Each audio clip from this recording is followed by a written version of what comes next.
Hello ছোট্ট বন্ধুরা, আজকের গল্পে তোমাদের সবাইকে অনেক অনেক স্বাগতম। অনেক দিন আগের কথা। তখন গ্রামে মানুষজন ছিল খুবই কম। গ্রামের কিছুটা দূরে দাঁড়িয়ে ছিল একটি পুরনো ভাঙা বাড়ি। বাড়িটিতে কেউ থাকতো না। সবাই বলতো রাতে সেখানে ভয়ঙ্কর ভূত ও জিনেরা ঘুরে বেড়ায়। একদিন গ্রামের দুই সাহসী ছেলে নাইম আর বাপ্পি হঠাৎ সেই বাড়ির দিকে চলে গেল। তারা একদম জানতো না ওই বাড়িতে ভূত বাস করে। তারপর যা হলো। নাইম, আমি শুনেছি না এই বাড়িটায় নাকি একটা কালো ছায়া ঘুরে বেড়ায়। সবাই বলে এটা নাকি ভূতের বাড়ি। চলো না নাইম, আমরা দুজনে একটু দেখে আসি ওই বাড়িটার ভিতরে আসলে কি আছে। বাপ্পি, আমিও শুনেছি ওই বাড়িতে ভূত আছে। আমি ভূতকে খুব ভয় পাই। আমি ওই বাড়িতে যাব না। আরে নাইম, তুমি ভয় পাও কেন? কিছুই হবে না। আর ভূত বলতে কিছুই নাই। চলো আমরা বাড়ি ভিতরে যাই, গিয়েই আমরা চলে আসব। চলো যাই। আচ্ছা, চলো যাই। আমাদের কিন্তু খুব সাবধানে যেতে হবে এবং সতর্ক থাকতে হবে, ঠিক আছে? ঠিক আছে, ঠিক আছে, চলো এখন যাই। আমরা আমাদের কুকুরটিকে এখানে রেখে যাই। আমরা কোনো বিপদে পড়লে সে আমাদেরকে সাহায্য করতে পারে।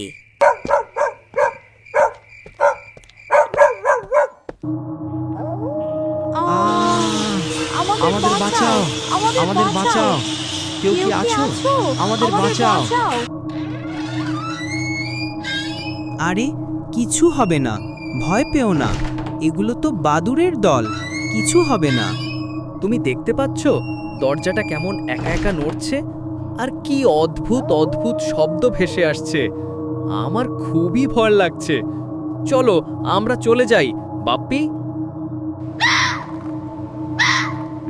আরে তুমি তো অযথা ভয় পাচ্ছ। দরজাটা বাতাসে নড়ছে। চলো আমরা উপরে যাই। উপরে গেলে আমরা বিপদে পড়তে পারি। আমার তো খুব ভয় লাগছে। তুমি যাও না প্লিজ, আমি এখানেই দাগাই।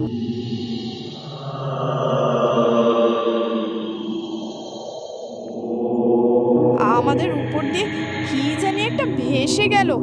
তুমি লক্ষ্য করেছো বাপ্পি? এটা খুবই ভয়ঙ্কর ছিল। চলো চলো আমরা এখান থেকে চলে যাই। এটা তোমার মনের ভয়, তুমি শুধু শুধু ভয় পাচ্ছ। চলো উপরে যাই। ঠিক আছে, চলো যাই। কিন্তু আমাদের খুবই সাবধান ও সতর্ক থাকতে হবে।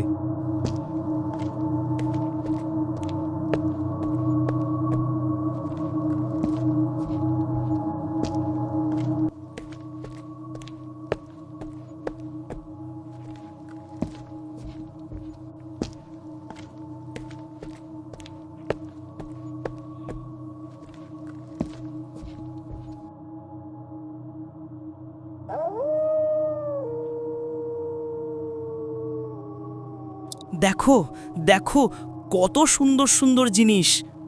ওহ, কিন্তু মনে হচ্ছে অনেক দিন আগের, অনেক অনেক পুরনো।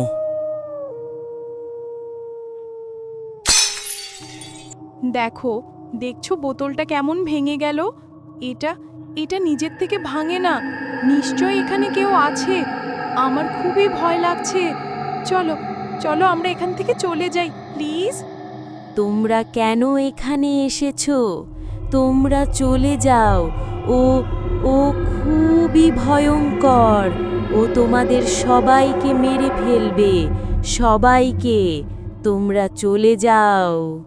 কে এখানে? কে কে আপনি? কোথায় থেকে কথা বলছেন? বাপ্পি, নিশ্চয়ই ভূত হবে। আমি তো বলেছিলাম এখানে না আসতে, তবুও তুমি এসেছো। আমার খুবই ভয় লাগছে। চলো চলো আমরা চলে যাই। এখানে আসা যায়, কিন্তু ইচ্ছে করলেই যাওয়া যায় না। আমার হাত থেকে কেউ রেহাই পাবে না, কেউ না। তোমরা এখন আমার জায়গায় আটকে গেছো। ছুটে পালানোর পথ অনেক আগেই বন্ধ হয়ে গেছে। বাপ্পি, ওই ওই হাতটা আমাদের দিকেই আসছে। চলো পালাই, তাড়াতাড়ি পালাও, দৌড়াও দৌড়াও, ওটা খুব কাছে চলে আসছে।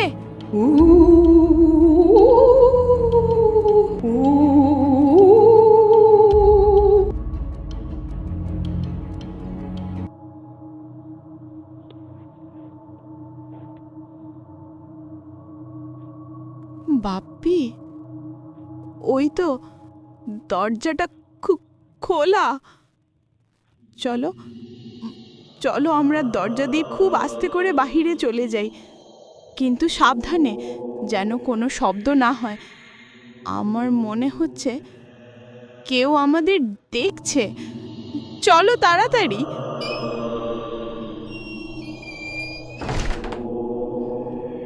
নাইম, দেখো দেখো, দরজাটা কেমন নিজে নিজে বন্ধ হয়ে গেল। আমরা বেরোবো কিভাবে? আমি খুব ভয় পাচ্ছি। বাপ্পি, আমি আগেই বলেছিলাম এখানে না আসার জন্য। আমারও খুব ভয় লাগছে। ওটা নিশ্চয়ই ওর কাজ। নাইম, এখন আমাদের ভয় পেলে চলবে না। আমাদের এখান থেকে বের হওয়ার চিন্তা করতে হবে। চলো তাড়াতাড়ি কিছু একটা করি। তোমরা এত সহজে আমার হাত থেকে পালাতে পারবে ভাবছো? না, তোমরা সবাইকে আমি শেষ করে দেব, সবাইকে।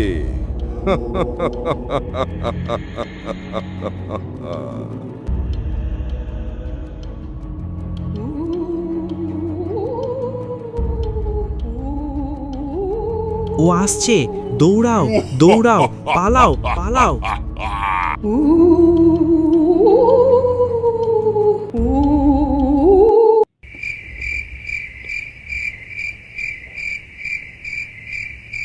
নাইম, তুমি লক্ষ্য করেছো জায়গাটা কত নীরব, স্তব্ধ, শান্ত? বাপ্পি, ও এখানেও চলে আসবে। এখন আমাদের ওর ভয়ঙ্কর হাত থেকে বাঁচাবে কে? কে বাঁচাবে? কে? কেউ না, কেউ না। আমার হাত থেকে তোমাদের কেউই বাঁচাতে পারবে না, কেউ না।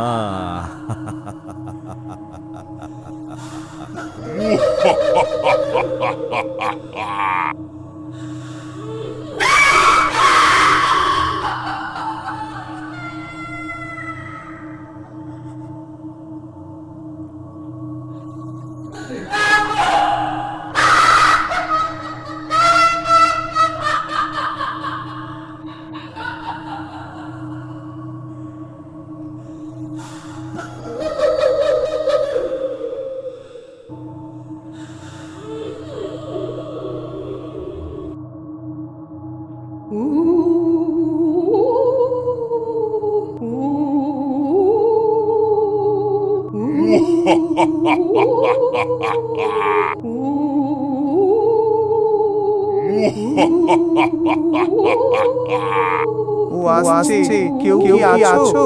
আমাদের বাঁচাও, কেউ কি আছো? আমাদের বাঁচান প্লিজ, আমাদের বাঁচান। ও আসছে, কেউ কি আছো? আমাদের বাঁচাও, কেউ কি আছো? আমাদের বাঁচান প্লিজ, আমাদের বাঁচান। আরে, এত রাতে কুকুরটা এখানে কি করছে? আর এমন ভয়ঙ্কর ভাবে ডাকছে কেন? কে জানে? ওই পুরনো বাড়ি থেকে চিৎকার করছে।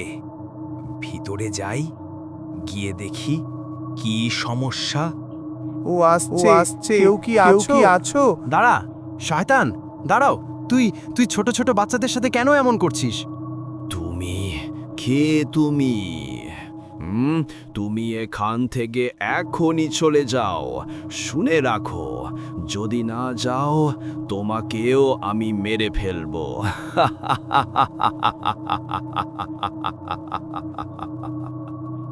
তুই আমাকে মেরে ফেলবি? এত বড় সাহস তোর? দাঁড়া দাঁড়া, এখনই দেখাচ্ছি মজা।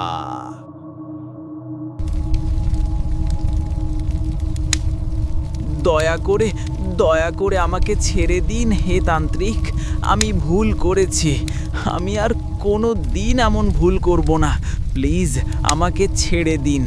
আমি বাঁচতে চাই। দয়া করে আমাকে ছেড়ে দিন। তোর কোনো ছাড় নেই। তুই শয়তান, পাপের পথেই হাঁটিছিস। মৃত্যুই তোকে উপযুক্ত শাস্তি দেবে। কেউ তোকে বাঁচাতে পারবে না।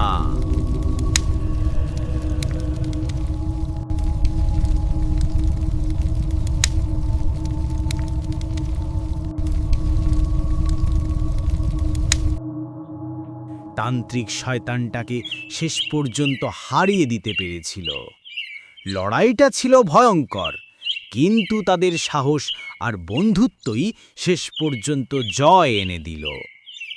শান্ত হয়ে যাওয়া সেই অন্ধকার বাড়ি থেকে তারা ধীরে ধীরে বাইরে বের হলো। হাওয়ার মধ্যে এখনো শীতল ভয়ের গন্ধ লুকিয়েছিল। বাপ্পির বুক ধুকপুক করছিল। নাইমও হাঁটছিল কাপা কণ্ঠে, কিন্তু দুজনের চোখে ছিল বিজয়ের ঝিলিক। ছোট্ট বন্ধুরা, তোমাদের কাছে গল্পটা কেমন লাগলো কমেন্টে অবশ্যই জানাবে। আর এই রকম আরও ভয়ঙ্কর ও রোমাঞ্চকর গল্প শুনতে এখনই আমাদের চ্যানেল MHP মিডিয়াকে সাবস্ক্রাইব করে ফেলো।